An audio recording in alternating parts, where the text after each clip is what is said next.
70 సంవత్సరాల వయసు గల సీనియర్ జర్నలిస్ట్ ఒక ప్రోగ్రాం నిర్వహిస్తే, ఆ ప్రోగ్రాంలో లైవ్ ప్రోగ్రాంలో వ్యాఖ్యాతగా వచ్చినటువంటి ఒక వ్యక్తి అమరావతి మీద అనుచిత వ్యాఖ్యలు చేస్తే, దాని మీద ఎవరైతే ఈ ప్రోగ్రాం నిర్వహించారో ఆ జర్నలిస్ట్‌ని అరెస్ట్ చేసి ఆయన మీద ఎస్సీ, ఎస్టీ కేసులు పెట్టారు.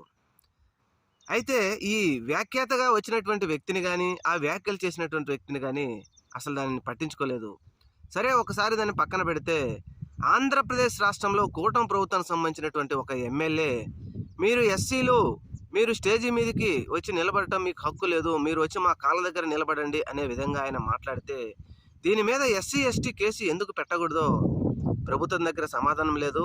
లేకపోతే లోకేష్ గారైనా, పవన్ కళ్యాణ్ గారైనా, చంద్రబాబు నాయుడు గారైనా దీని గురించి ఎందుకు మాట్లాడరు? ఈ విధంగా ముఖ్యంగా ఈ విధంగా చేయటం పొరపాటు, మా పార్టీది తప్పైపోయిందనో, మా కూటమి ప్రభుత్వం తప్పైపోయిందనో ఎందుకు చెప్పలేకపోతున్నారు అనేది ఇప్పుడు ఒక సర్వత్రా చర్చ జరుగుతూ ఉంది.